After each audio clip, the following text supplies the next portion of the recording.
অৱশেষত উদ্ধাৰ হল শিৱসাগৰত বিক্ৰী কৰা নৱজাতকটি। চৰাইদেউৰ সাপেখাতিত উদ্ধাৰ হয় সদ্যজাত শিশুটি। জয়সাগৰ আৰক্ষী আৰু শিশু কল্যাণ সমিতিয়ে অভিযান চলাই এগৰাকী অংগনবাড়ী কৰ্মীৰ ঘৰত উদ্ধাৰ কৰে শিশুটিক। ফুনু ৰঞ্জন চাংমাইৰ ঘৰৰ পৰা উদ্ধাৰ শিশুটিক। 50,000 টকাত আশা কৰ্মীৰ সহযোগত বিক্ৰী কৰা হৈছিল নৱজাতকটিক। নৱজাতক বিক্ৰীৰ অভিযোগত দুগৰাকী আশা কৰ্মী সহ 5 গৰাকী মহিলাক আটক কৰিছে আৰক্ষীয়ে। শিৱসাগৰৰ এগৰাকী অবিবাহিতা যুৱতীয়ে শিৱসাগৰ অসামৰিক চিকিৎসালয়ত এটি ল'ৰা সন্তান জন্ম দিছিলে, কিন্তু সেই সদ্যজাত শিশুটিক এটা পৰিয়ালক বিক্ৰী কৰি দিছিলে। সেই সদ্যজাত শিশুটিক সুকলমে উদ্ধাৰ কৰিবলৈ সক্ষম হৈছে জয়সাগৰ আৰক্ষী আৰু শিৱসাগৰ শিশু কল্যাণ সমিতিয়ে। অভিযোগৰ ভিত্তিত সন্তান জন্ম দিয়া যুৱতীগৰাকীৰ লগতে যুৱতীগৰাকীৰ মাতৃ আৰু বৌৱেকক আটক কৰে। লগতে আৰক্ষীয়ে আটক কৰিছে দুগৰাকী আশা কৰ্মীক। ঘটনাৰে 5 গৰাকী আশা কৰ্মী জড়িতৰ অভিযোগ। বাকী 3 গৰাকী আশা কৰ্মীৰ বিৰুদ্ধে আৰক্ষীয়ে অব্যাহত ৰাখিছে অভিযান। মাজনিশা আমি কোনো চাংমাই ঘৰত আমি নিশ্চিত হৈছিলোঁ তেখেতলোকৰ ঘৰত বিক্ৰী কৰিছে। তাত অভিযান চলাই আমি শিশুটিক উদ্ধাৰ কৰিছোঁ। বৰ্তমান শিশুটি সুৰক্ষিত। তেখেতলোকে কোৱাৰ মতে 25,000 টকা তেখেতৰ বৌৱেকৰ হাতত দিছিলে, নগদ 25,000 টকা বৌৱেকৰ হাতত দি থৈ গৈছিলে। বৰ্তমানলৈকে আমাৰ 2 গৰাকী আশাকৰ্মী আটক কৰিছে, 3 গৰাকী আৰু আশাকৰ্মী জড়িত আছে। শিৱসাগৰ জিলাৰ এজন ল'ৰাও ইয়াত জড়িত আছে বুলি আমাৰ তথ্য পোহৰলৈ আহিছে। কিন্তু ইয়াৰ মাজতে প্ৰশ্ন উঠিছে, অবিবাহিত যুৱতীগৰাকীয়ে জন্ম দিয়া সন্তানটিৰ পিতৃ কোন? এই সমগ্ৰ ঘটনাৰ মাজতে আৰক্ষীৰ তদন্তৰ আওতালৈ আহিব লগা মূল বিষয়টোৰ প্ৰতি পিঠি দিছে নেকি শিৱসাগৰ আৰক্ষীয়ে? অভিযুক্ত আশাকৰ্মী আৰু শিশুটিৰ মাতৃ পৰিয়ালক আটক কৰিয়েই দায়িত্ব সামৰিলে নেকি আৰক্ষীয়ে? এগৰাকী যুৱতীক আত্মহত্যা কৰি আঁতৰি যোৱা কালপ্ৰিতক ধৰিব পাৰিবনে শিৱসাগৰ আৰক্ষীয়ে? শিৱসাগৰৰ পৰা Pradip Gogoi report, news 18 Assam north east. আপুনি বিচৰা বাতৰি পাব কেৱল নিউজ 18 এপত। নিউজ 18 এপ ডাউনলোড কৰিবলৈ স্কেন কৰক এই QR কোড। গুগল প্লে ষ্টৰতো পাব এই নিউজ 18 এপ।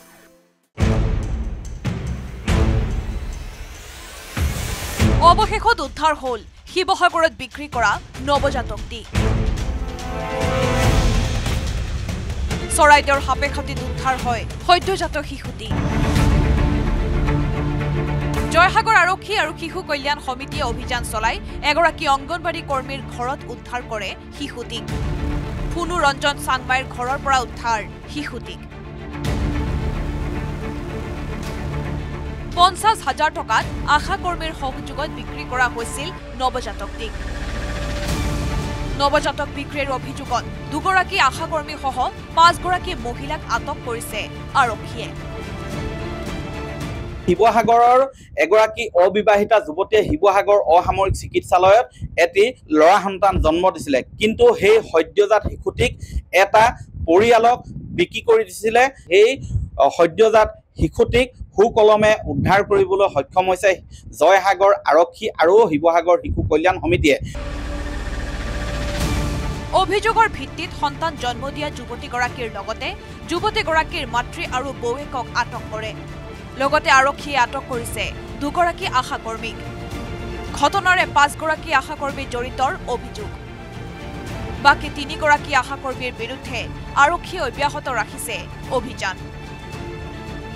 মাজনিশা আমি কোনো চাংমাই ঘৰত আমি নিশ্চিত হৈছিলোঁ তেখেতলোকৰ ঘৰত বিক্ৰী কৰিছে। তাত অভিযান চলাই আমি শিশুটিক উদ্ধাৰ কৰিছোঁ। বৰ্তমান শিশুটি সুৰক্ষিত। তেখেতলোকে কোৱাৰ মতে 25,000 টকা তেখেতৰ বৌৱেকৰ হাতত দিছিলে, নগদ 25,000 টকা বৌৱেকৰ হাতত দি থৈ গৈছিলে। বৰ্তমানলৈকে আমাৰ 2 গৰাকী আশাকৰ্মী আটক কৰিছে, 3 গৰাকী আৰু আশাকৰ্মী জড়িত আছে। শিৱসাগৰ জিলাৰ এজন ল'ৰাও ইয়াত জড়িত আছে বুলি আমাৰ তথ্য পোহৰলৈ আহিছে। কিন্তু ইয়াৰ মাজতে প্ৰশ্ন উঠিছে, অবিবাহিত যুৱতীগৰাকীয়ে জন্ম দিয়া সন্তানটিৰ পিতৃ কোন? এই সমগ্ৰ ঘটনাৰ মাজতে আৰক্ষীৰ তদন্তৰ আওতালৈ আহিব লগা মূল বিষয়টোৰ প্ৰতি পিঠি দিছে নেকি শিৱসাগৰ আৰক্ষীয়ে? অভিযুক্ত আশাকৰ্মী আৰু শিশুটিৰ মাতৃ পৰিয়ালক আটক কৰিয়েই দায়িত্ব সামৰিলে নেকি আৰক্ষীয়ে এগৰাকী যুৱতীক আত্মহত্যা কৰি আঁতৰি যোৱা কালপ্ৰিতক ধৰিব পাৰিবনে শিৱসাগৰ আৰক্ষীয়ে শিৱসাগৰৰ পৰা Pradip Gogoi report news 18 Assam north east আপুনি বিচৰা বাতৰি পাব কেৱল নিউজ 18 এপত নিউজ 18 এপ ডাউনলোড কৰিবলৈ স্ক্যান কৰক এই QR কোড গুগল প্লে ষ্টৰতো পাব এই নিউজ 18 এপ